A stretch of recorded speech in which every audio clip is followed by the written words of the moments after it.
afternoon, everyone. Welcome. Please take your seats so we can get ourselves underway.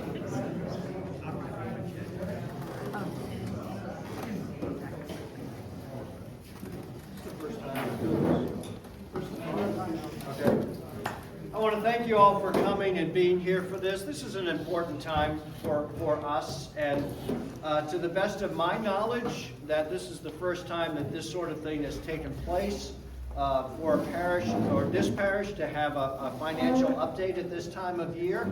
And it's such an important time as we get close to the end of the year and the start of a new year and the start of a new chapter and all kinds of things that are going on in the life of St. Peter's right now. So I appreciate very much your participation, your coming, and please be prepared with questions and things like that. We will answer them to the best of our ability. The Lord be with you. And also with you. Let us pray. Father, we do give you thanks for this time together, for the opportunity to gather in your name. And we thank you for the privilege of being a part of this wonderful, wonderful parish. Open our hearts and minds to your presence, O Lord. Inspire us as we delve into those matters that are important to the life of our congregation. Help us to see into a future, O Lord, that is bright with your promise, being willing to follow where you are leading. In Christ's name, amen. Excellent. Well, welcome everybody. Glad y'all are here. Who knew that so many people would be interested in our parish finances, but I'm so glad that we have such a good turnout. So I'm Ken Sainto, Senior Warden. We've got lots of vestry members among us, and we have our treasurer who is here. So we've got lots of people who can be resources to us as we work through this conversation. My first slide is an agenda slide, as you would expect it to be, which sort of says, why are we here? But I want to tell you the real reason that we are here. And that reason is Joanne Roach. That is the reason that we are here. I've never met her before. So, we've been on this journey over the last 18 months, and part of that journey was the CAT readout, our congregational assessment readout that we had in the spring. And so June was one of those readouts. Joanne was in the audience for one of those readouts. And we were talking about, you guys may remember, we'll come back to this notion of 1.21, which we talked about giving percentages and the like. And we talked about, that sometimes there are some financial stresses that we're under as a parish. And Joanne said, well, why don't we ever hear about this? We come to the annual meeting, and it's all bubble gum and rainbows and cotton candy, and we don't ever sort of hear what's going on along the way. You know how people sometimes say things that sort of make their way into your mind and you just can't shake it? Well, that was one of those things. So that was exactly right. It's not something, at least as long as I've been around, and I've been around only 11 or 12 years. There's many in the room who've been around a lot longer. But I would tell you, as I've been involved with the finances of St. Peter's on the finance committee and then the vestry and for a number of years. And this time of year, there's some wringing of hands that happen. And I will tell you, we are in the middle of some wringing of hands. And so, December is always an interesting month, and I'll go into that more in just a second. And then also, we're planning for 26 through the pledge process and understanding where everything is for that, so we can be responsible stewards for what we've been entrusted with as a parish. So I thank Joanne for that comment. I think that's exactly right. So that was really the impetus for this. Personally, I would like to see us do this on the annual basis, where we have the opportunity to dig a little bit deeper. Now, some people who don't care about numbers are going to kind of glaze over, and I've tried to keep it sort of at the right level. Our church's finances are complicated. I'm just going to tell you, it's taken me years to get my arms around it, and I'm not even going to tell you that I have my arms completely around it. But I think so. This is a little bit of education as well. So I'll ask you to indulge me on some of that as well as we get into this as a topic. So as we go through this, I've got places for questions, but please don't hesitate to stop me if there's something that doesn't make sense or you feel like something's a little off, because everything kind of does build on itself as we go through this. So let's go. So what I want to do today is I want to provide some insight to the current state of our finances. I want to share where things are in 2025 as we head towards year's end, where it's right upon us. And then I want to talk a little bit about the 2026 budget and where we are on that process. So the story is still being written. Let's be clear about that. The story is still being written. So what I'll give you is the information that is the most up to date that we have as of today. But I'm not going to leave you in suspense either. So I sort of come from the presentation school that says, tell them what you're going to tell them, and then tell them what you told them. So I want to bottom line here for you a little bit as we sort of roll into this. I will bottom line if my machine will sort of okay. There we are. So our expenses are under budget for 2025. So that's something to be pleased about, and in context, that's very helpful. Why are our expenses primarily under budget? Our expenses are primarily under budget. We have had some departures this year, and having some departures this year provides us with some positive variances. Not positive around the departures, but it does provide us with some positive variances. And also, our team, our staff, everyone does an outstanding job of managing their expenses extraordinarily closely. So expenses are under budget this year, which is a good thing. I will say though that revenues are behind plan. So revenues, sort of giving, and all that kind of goes along with that. It's not necessarily unusual for this time of year. December, when you look at the life of our church, things, Christmas time is a big time, and then we go into the winter time, and lots of things are happening. Spring, things after Easter starts to tail off. Then we go into summer, and things are really slow. So there's a real big ebb and flow as you look at sort of the overall part of our finances. We are projecting a shortfall this year. Now, it's not unusual if last year, if we had this conversation, we'd be nervous about it, but we'd see some opportunities. This year's a little bit tighter. I'm going to be real upfront with you. This year's a little bit tighter than it has been in years past, and I'll give you much more detail about that as we go in that. Given our overall finances, if you look at our big picture, financial pictures, there's nothing that I'm going to share with you that's an emergency. We're not hitting any panic buttons.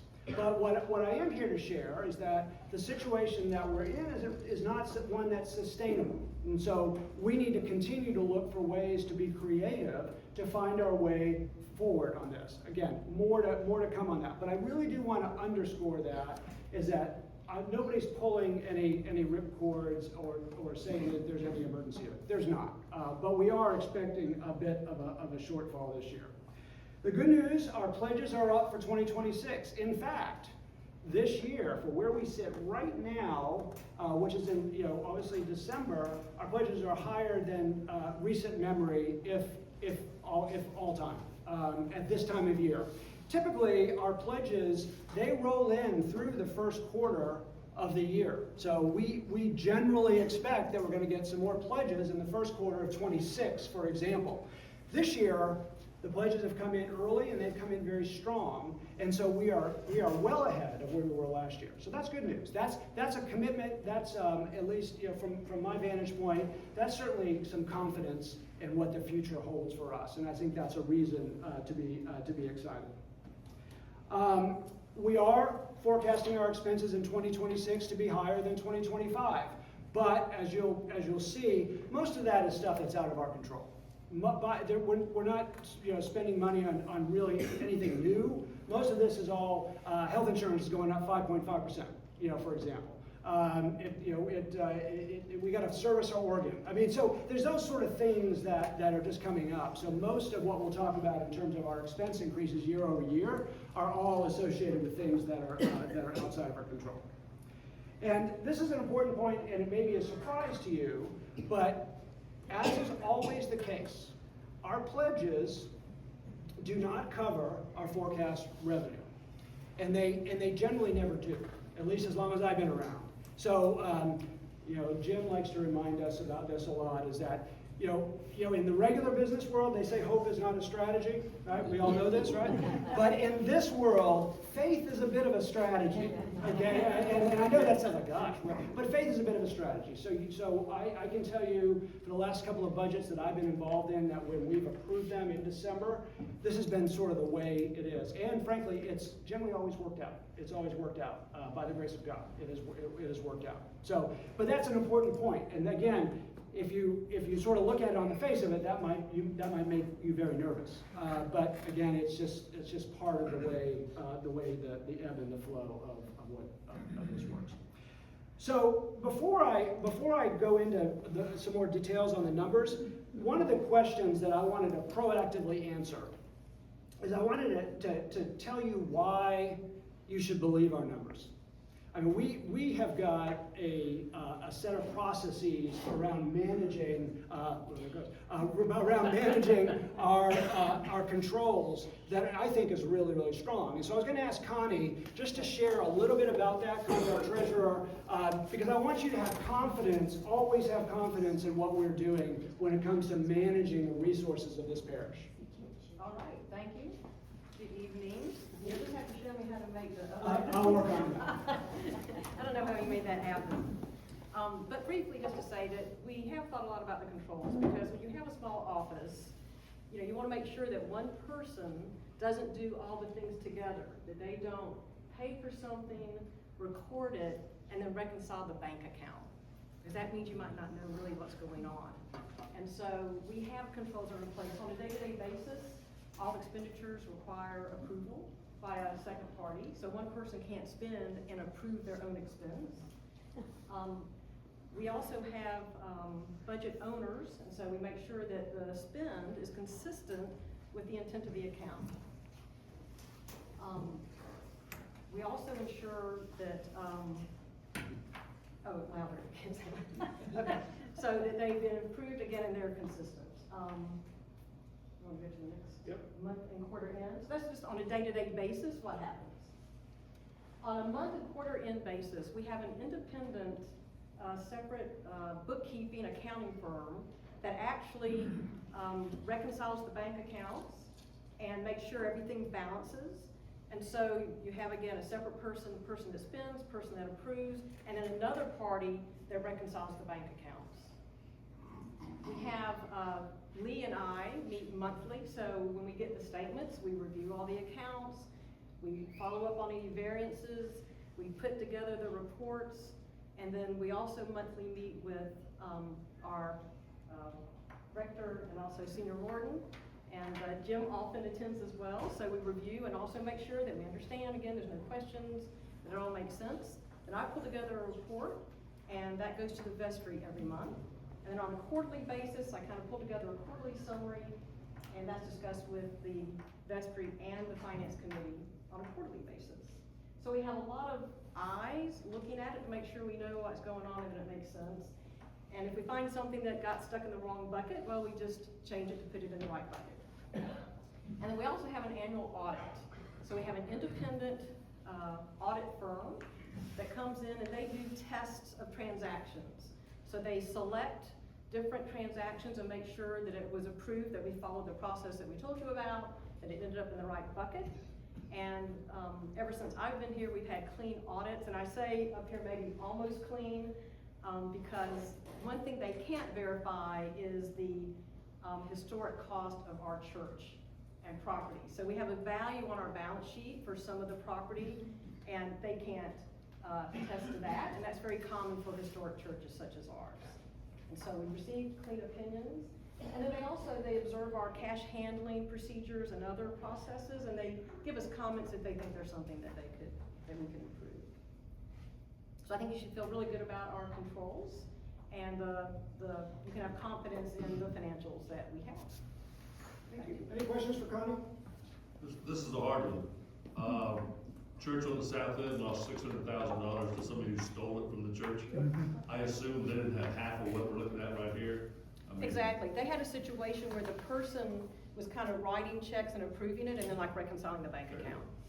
So Exactly. we learned from that enough to know that Absolutely. that cannot happen here. exactly, and that's why you want to separate it, so you don't have one person that does all those things. We had a discussion actually at the vestry when the Yeah. news broke about that Exactly. church. We had a discussion at the vestry specifically around, here's what we understand to have happened.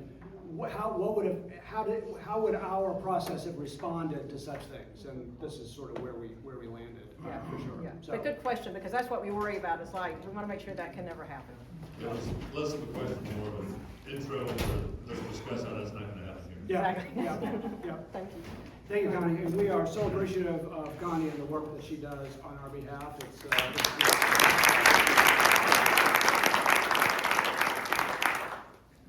all right, so let's talk about top line revenue. Let's sort of talk about where we are on that.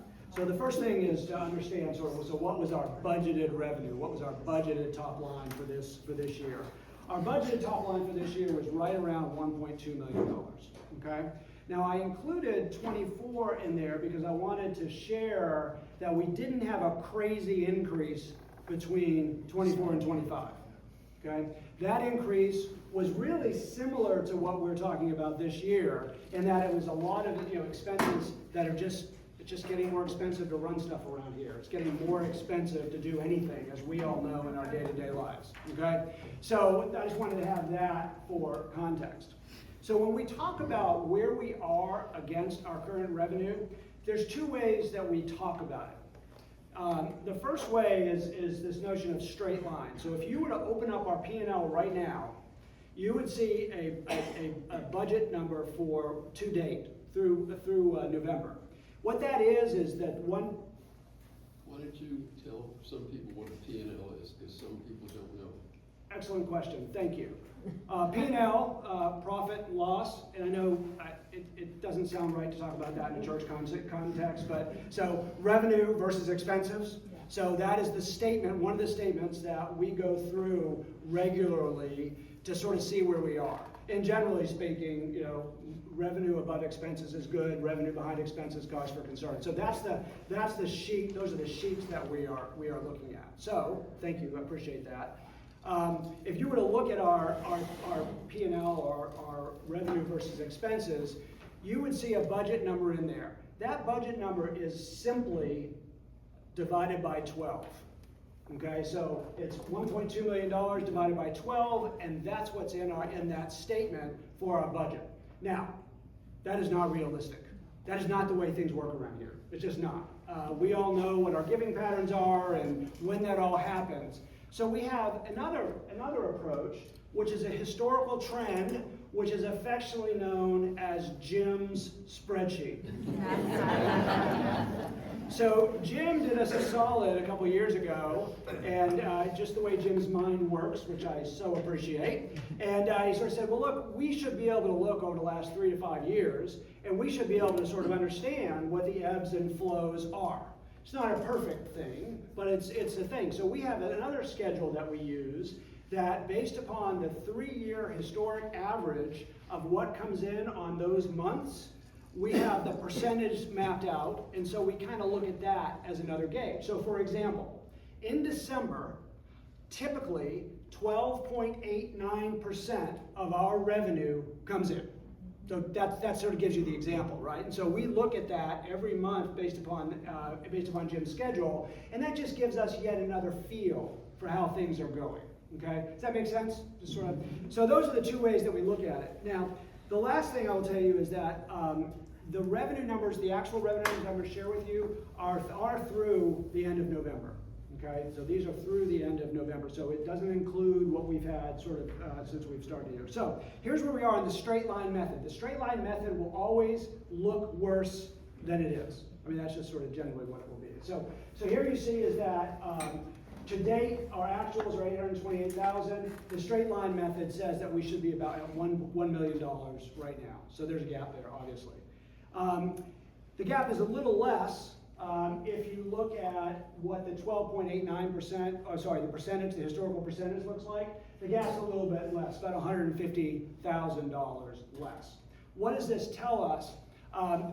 Just looking at the degree of this gap, and I'll give you some more detail in a minute. That's what's more concerning, is that we have that gap through November. Knowing the historical average of 12.89%, you can sort of do some math and say, yeah, that's probably not kind of necessarily where we want to be.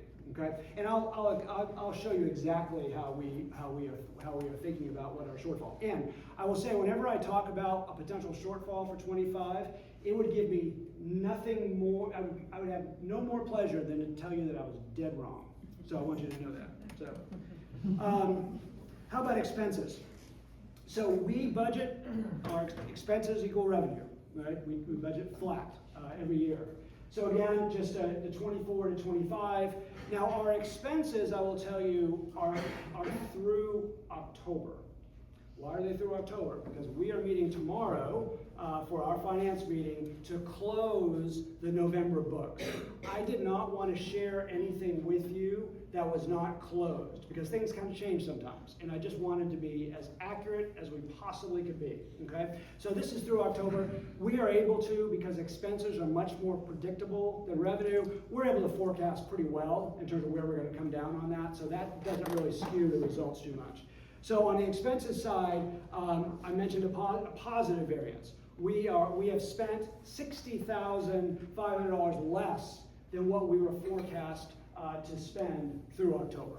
Okay, so that's good news. Again, the context around that good news isn't great, but that's still positive news. Okay. So the question is how do we think we finish the year? And right now, what we think is that we're going to finish the year about $110,000 to $130,000 less than we expected. So to the bad behind. And how do we come up with that? We put two scenarios together. The first scenario is that we set December 2024 December 2025 revenues to December 2024. So we took last December and we said, well, gee, what happens if last December happens this December? And the numbers. And then what we did is on our expenses is we took our expenses down to the middle for the rest of the year. In other words, there's no discretionary spend in our forecast expenses through the end of the year. The discretionary spend that we have in our plan is we've got some transfers, we've got some dollars that go into our capital replacement fund, that's discretionary. We've got some other things that are discretionary. So we just, for purposes of this analysis, we just took that down. So that's how we get to about $109,885, $110,000 behind. Okay, so you sort of see the revenue, and you see the expense side of the equation is that we can finish up the year based upon our analysis about $100,000 ahead of what we thought. So it's good news that those things are working in concert as we think about the big picture. The second scenario we ran was the 12.89% scenario. So we said, well, let's just assume 12.89% of the revenue comes in just like it has for the last 3 years. How does that look? That picture is not as bright. So that's where we get to about $130,000 to the wrong side of the equation. Again, that's because we've sort of been lagging behind through the year. And when we look at sort of the giving patterns, during last year, there was a few anomalous gifts that came in, but we have settled into a pretty standard pattern that mirrors 24 and 25. So that's good news, but this is sort of what's happened over the year. So $110,000 to $130,000 is what we are projecting. Now this could change. This could absolutely change, and we will we'll certainly be monitoring that as we go. So if that happens, what do we do? Well, first of all, we just want to raise awareness about this. We want people to know. We want to raise awareness, and for those that are here, we want you to be aware. For those in your network, we want people to be aware. We also do have some 2025 pledges that have not yet been fulfilled, and so that's good. That's sort of fuel. That sort of gives us some fuel for what might happen. So first of all, let's do everything we can to raise awareness and sort of bring dollars in. The second thing is that we do have some dollars to draw upon. So this is the it's not an emergency part of the equation. Okay? So over the years, we have had our revenues have exceeded our expenses slightly.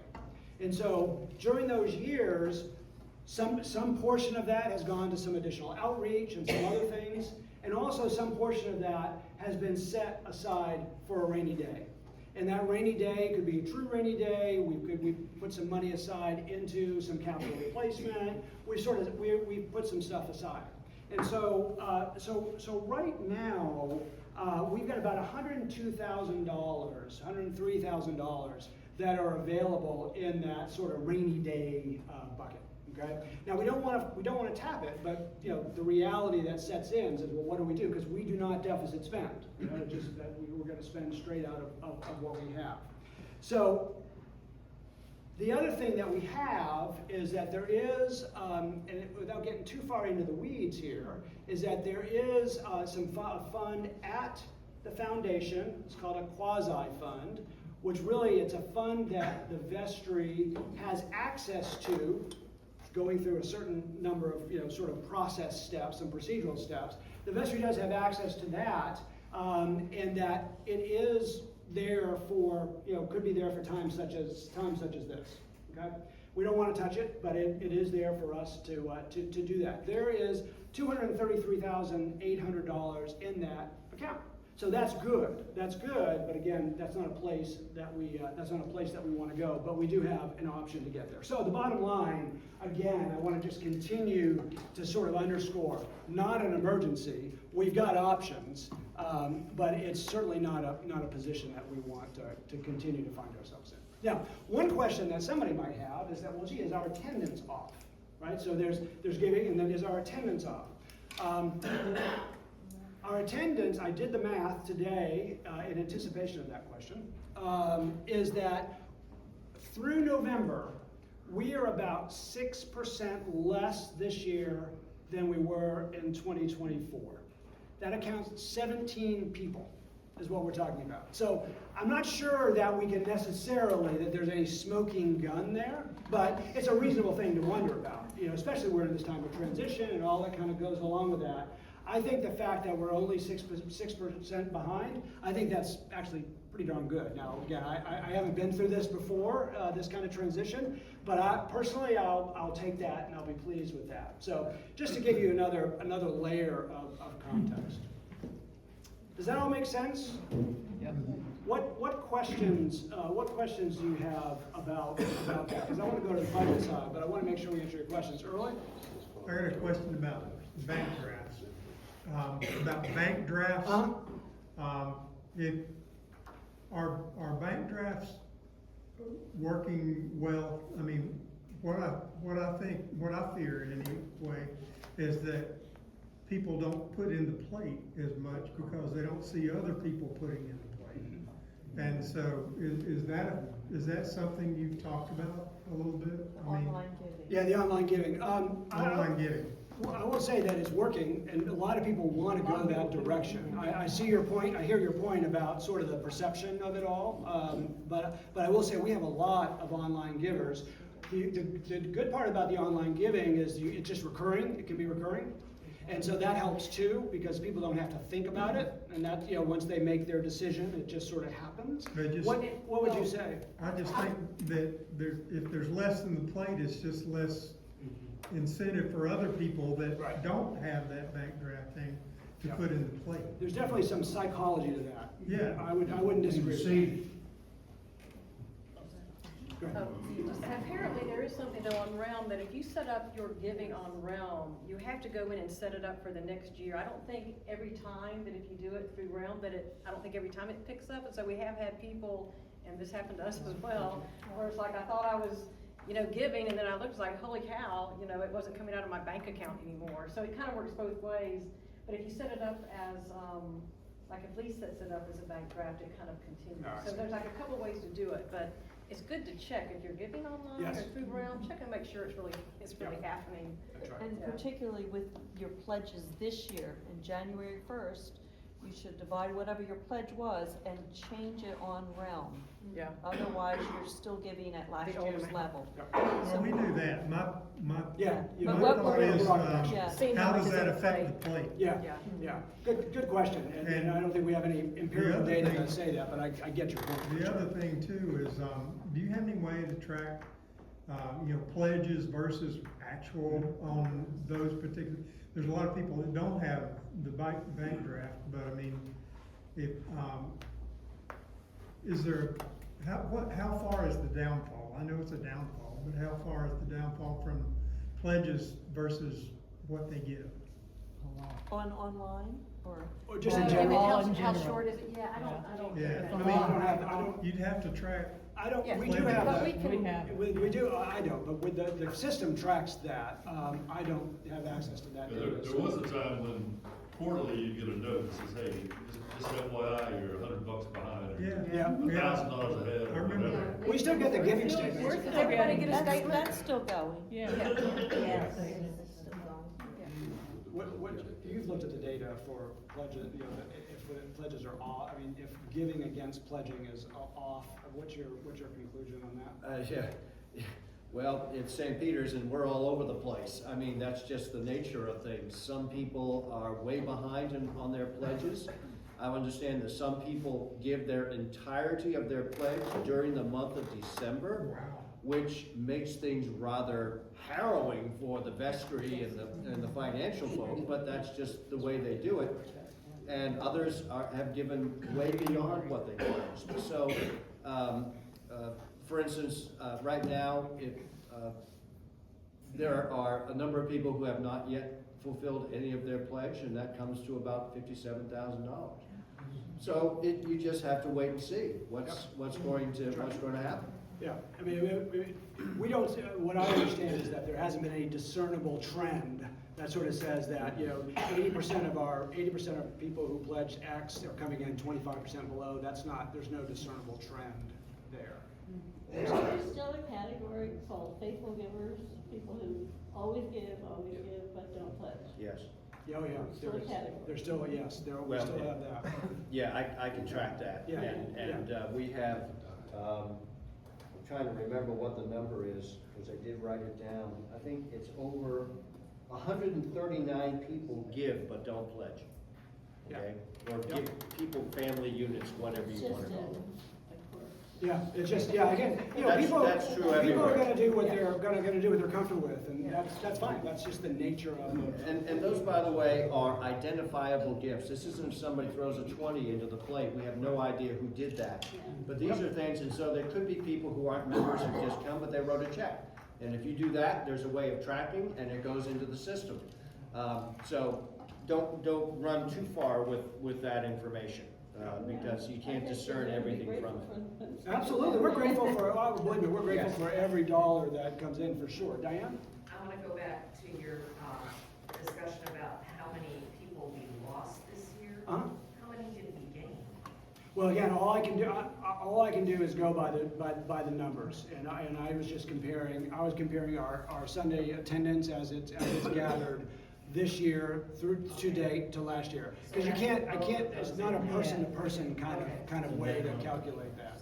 It is a net number, but in terms of folks who pledged, I think we have lost 7, Okay. either to people who moved away or who died. Okay? Okay. Steve? I know you talked about some departures, we had. Yes. Have you eventually composed a budget that includes the new salary arrangements that we would have for replacing those departures for next year? We're gonna talk about that in just a minute. Okay. The answer to the question is yes, and we'll talk about that in just a minute.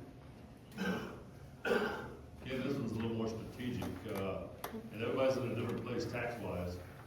Have recent changes to the tax code diminished the value of charitable giving to the point where strategically that may be something we're gonna deal with year after year after year? There's people in the room smarter than me who can answer that question. I don't know the answer to that. I know that, I'm not surprised that our overall economic environment, all things considered, has a role to play here. I don't, I can't say that with 100% confidence, but I know there's obviously that. So I don't know, there are probably some accountants in the room that might understand that better than me. But the context that we're living in is certainly, I gotta believe, has some impact to what's going on. Okay. Okay, so, we ready to move on to the other side, to next year? So, the budget process is underway. It's been underway since September. And so I just really want to just give you a flavor of sort of the things that have gone on the budget side of the equation. We start early. We have Celebration Sunday, which is where we start tallying the pledges and what's going on with the pledges. We did for the first time this year a vestry budget workshop. We came together as a vestry on a Saturday for 3 hours or so, and we really rolled up our sleeves. We generally had done that previously over a series of meetings. It was just not continuous, and it was really hard to manage. So we decided to spend some time together doing that. It's actually, I think, very helpful. We're here on the parish budget update. We'll do our yearly financial review on the 15th of January, and then we'll move towards a budget adoption on January 26th. Is sort of, and that's the general, sort of in the life of our parish. That is the general way that sort of works. Okay. Pledges. So last year, the entire year, we brought in about $623,000 in pledged dollars, which covered, again, you look at that against our $1.9 million budget, so that's about 50-odd%. This year, we're really, really pleased by this number at $704,217. We still have some people who haven't pledged yet either, and so we're really excited about that. That's 55, 56, percent of where we want to be, and that just helps us. That helps us so very much to know. And again, I also think that it is, it's a vote of confidence in the future of our parish, which I think means a lot as we're in this time of transition. So, thank you. Yes, sir. How many pledged in 2025 versus 2026? This amounts to about 160 odd, and this is at 140 or so. Yeah. So round numbers, I've got the exact numbers. So this is a higher number of people. This is a lower number of people. So there's still more. There's still more powder, if you will, on that front. Make sense? Yes, sir. Kind of a question, comment at the same time. I think that meeting we had going over the survey influenced that number in a positive direction. It did in my case. Yeah. I think you're right. I mean, I think the cat stuff has helped, that whole 1.21 thing that we talked about. I think just the discussion. I think that we've had some, at least in my reckoning, we've had some much more direct messaging about this than we've had in the past. Again, my own experience, people have their own experience on that. And I think that's helped. And so just general level of awareness about how all this stuff fits together it can only help, in my opinion. So thank you for saying that. Okay. So let's talk about what our preliminary expense assumptions are, and then I'm gonna sort of say that these are preliminary. There's still things to work out, not the least of which is understanding where we finish December.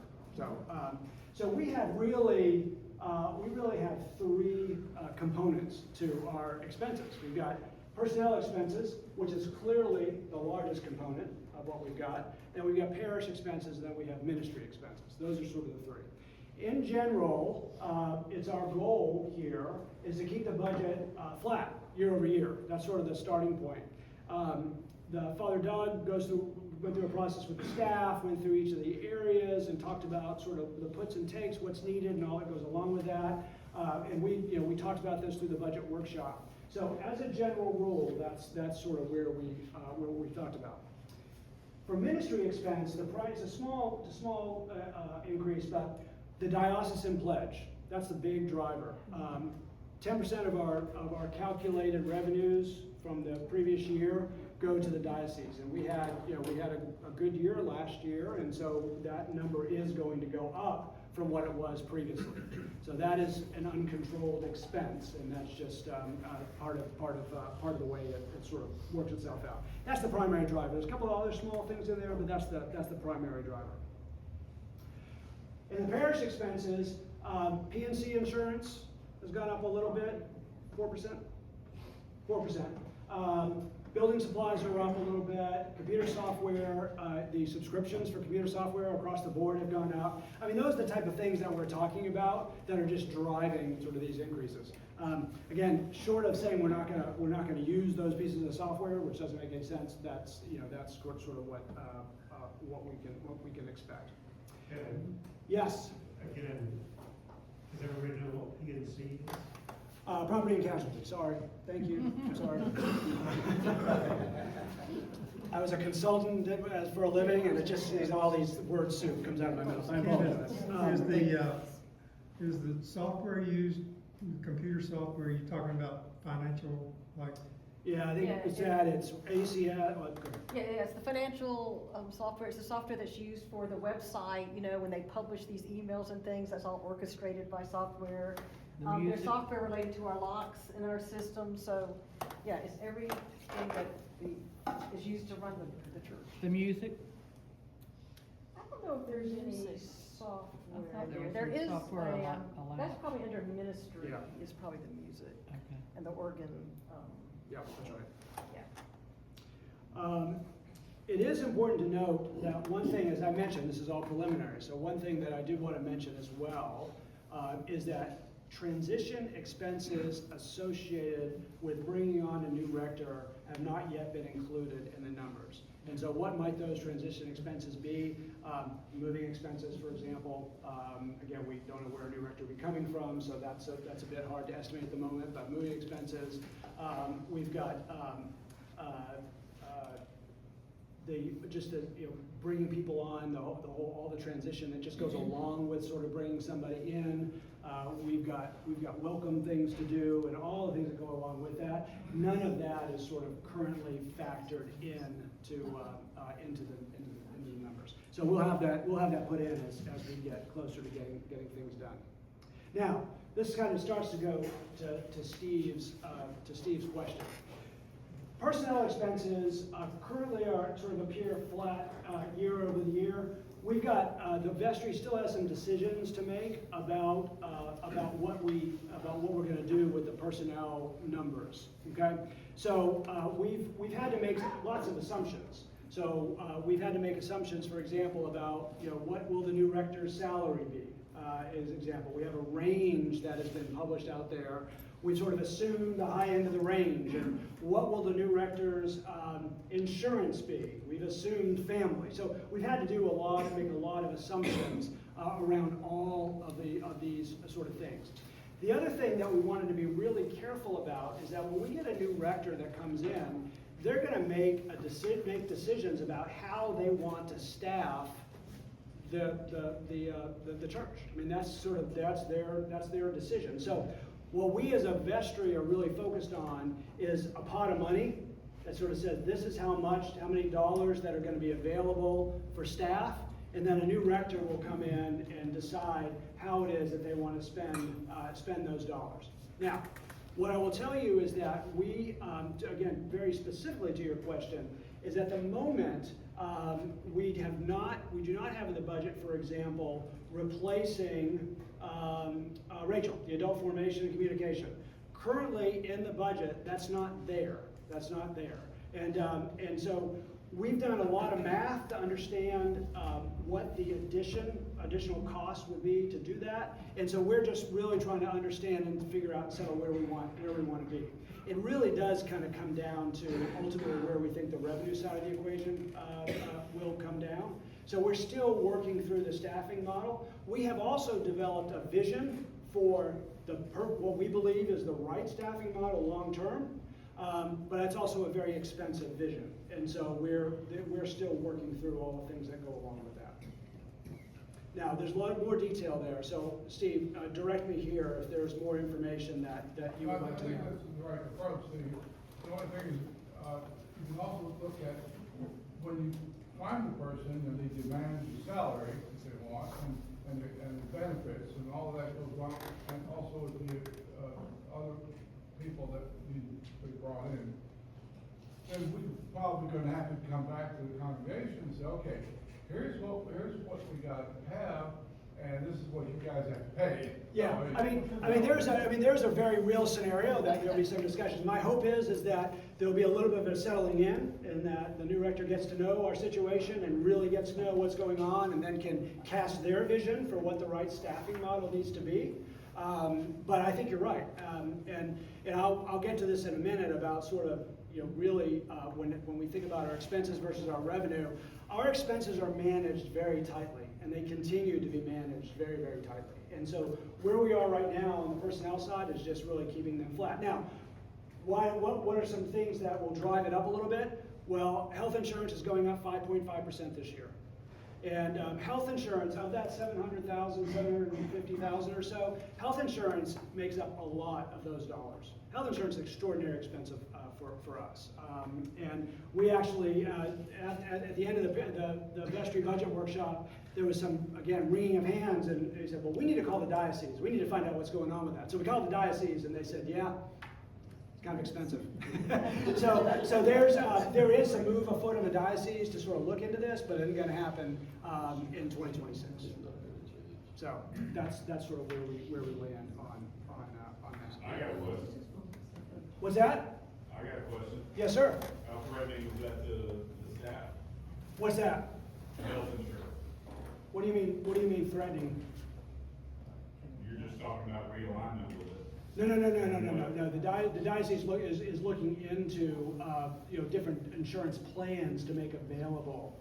We're not touching insurance. We're not touching insurance. Okay. The diocese recognizes that the plans that they have are expensive and getting more expensive by the year, and they have, as I understand it through the discussion that somebody else on the vestry had with them, is that they recognize that they need to take a look at what they're doing. So that's what that's about. Yeah, no. We're not. There is nothing about what we're talking about on the staffing side. We're not changing a thing. We are not changing a thing. But we just recognize that from a transparency perspective, these are just the cost drivers that we're working with. Okay? So that's sort of where that comes down. So what are we going to do next around all this? I mean, we just got to watch closely. We're going to watch closely.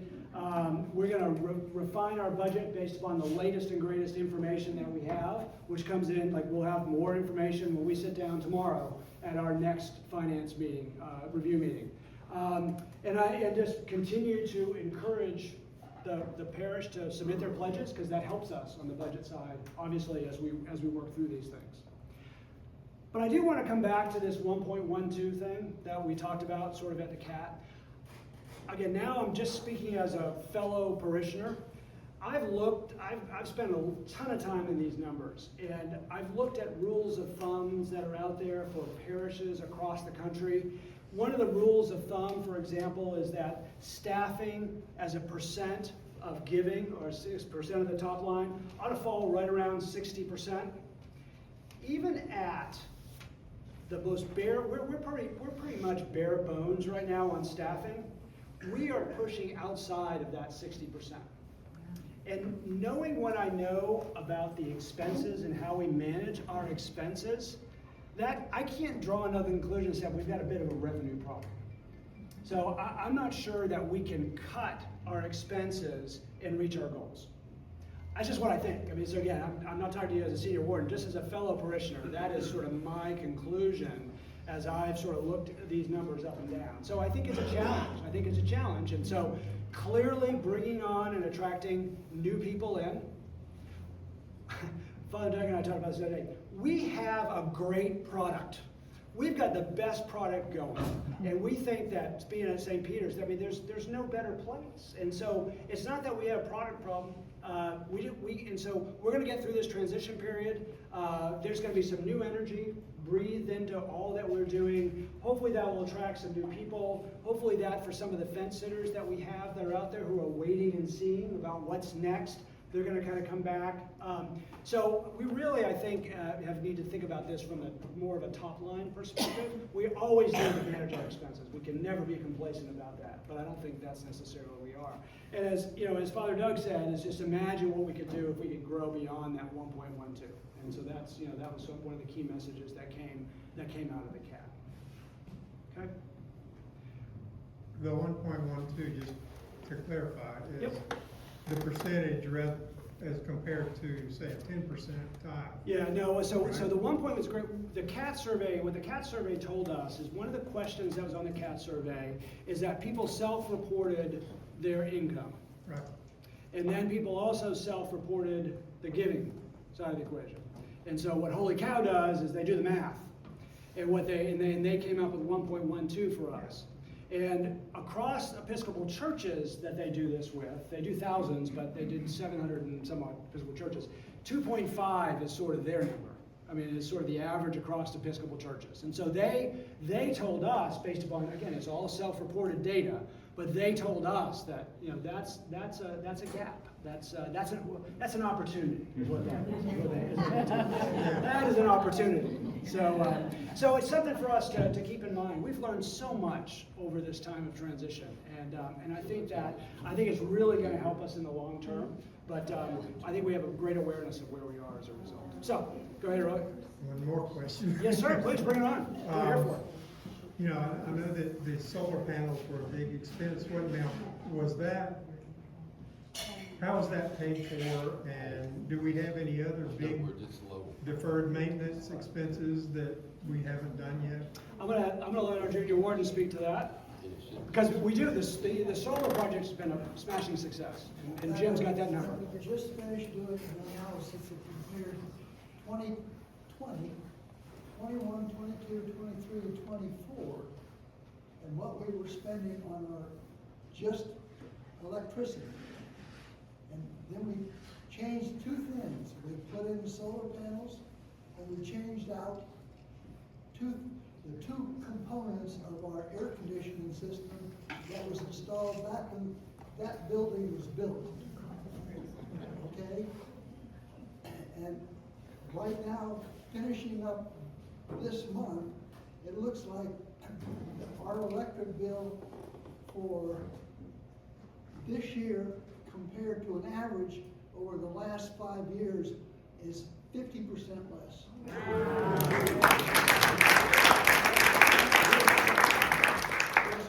We were spending $20,000 a year on electricity just for this building and the church. Okay, this compares to just this building. Just this building, we're saving about $10,000 a month. So it's been really successful. We have scheduled maintenance that's all in the budget. There's not any huge capital expenditures that have been defined. There's a list though, and we've got to start sort of thinking about as we look at 26 and beyond. But there's not anything exactly on the horizon. Yeah, the solar panels themselves, we had a fundraiser. Yeah. Okay, and so, and we got, the cost of the solar panels was $100,000. We got $30,000 back from the government for putting them in. And I believe we got contributions of $70,000. Yeah. So it's essentially, it's gotten paid for. Kudos to Sarah. Both of those expenditures have been just good for the church. Yep. Other questions? Anything that I haven't answered, or anything that any questions about anything that I can answer while we're here? I really appreciate y'all hanging in here, going through these numbers with us. Yes, sir. Not a question, just a comment. I completely appreciate the transparency and all the work the vestry and you personally and our treasurer have done.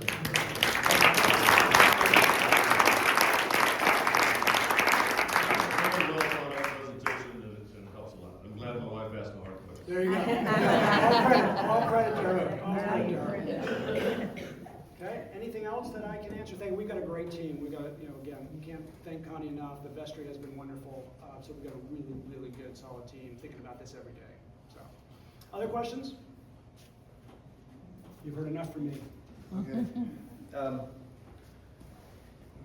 I have to tell you, I've been in a number of parishes over 40 years, and the system that you have here and the dedication of the people who are part of that system and making it work for you is the best I've ever encountered. I think you all are extraordinarily fortunate, and I think you know it. I think you know it. The amount of time and effort that has been put into this is just extraordinary.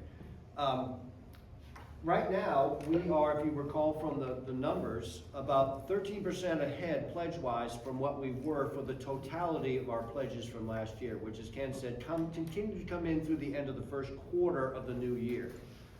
Ideally, they should have already been in, but this is not a perfect world, and sometimes things take longer than you would like. Right now, we have 45 people who pledged in 25 who have not yet pledged for 2026. And if they pledge the same amount for 26 that they did for 25, then our pledge total would be up well over $800,000 and amount to a 33% increase in pledges over 2024. Now, granted, not all of that is what I would call new money, because some people who have given but not pledged have decided to pledge the amount that they had given. So it's a wash, but there are new pledges. Some people have substantially increased their pledges. There is one individual in this congregation who in 2025 contributed 3 times what that person pledged. So, I mean, there's energy and there's enthusiasm and dedication in this church, and it's so wonderful. That 33% increase during an interim period as news for a new rector has got to be absolutely fantastic. I keep talking about the potential that exists in this church, and that's an example of what that is. I mean, you all are fantastic. This is your church. When you make your contributions, you are contributing to your own life together as the body of Christ. And that's what makes the whole thing work. That's what makes it work. Guided by God and the Holy Spirit to open our hearts and minds and wallets, checkbooks, realm, whatever, just to come together to not only worship together, but do God's work in the world. And I mean, that's why we're here. That's why we're here. You all are marvelous. Thank you for coming and being here and being a part of this. We Steve? could save a lot of time and money if you would just stay on another 10 years. Well, whoa. The funeral expenses would be horrific. So, sorry. Yeah, thank you though, I appreciate it. By the way, there are things that I can do as an interim that the average regular long-term rector has more difficulty doing. I mean, I can come in and raise up all kinds of cane, and what are you gonna do? Yeah. What are you gonna do? I came pre-fire. So, but a real rector, that's tougher. That's tougher. So, part of my role is to come up and take a look at things like this and say, hey. But in actuality, you made my life a lot easier. Because when you filled out that cap, you were honest and genuine. And I'll tell you what, that doesn't always happen. So, thank you to all of you for your part in making this time what it is. It's just fantastic. Are we ready to eat? Who wants to eat? Anybody want to eat? No? Okay. No. Oh, I see a couple of hands. All right. The Lord be with you. Father, we are so grateful for your presence and your power in our lives, for bringing us here so that we can, as I said earlier, address these things that are so important for us as a congregation, as part of your body here on earth. We ask you to bless this food which you are about to receive, prepared so wonderfully for us by Philly Phillips. Otherwise, we're eating tonight Philly chili. So thank you for that. Thank you for all the blessings you give to us. May this food nourish us and strengthen us to your service. In Christ's name. Amen. Amen. Chili, chili.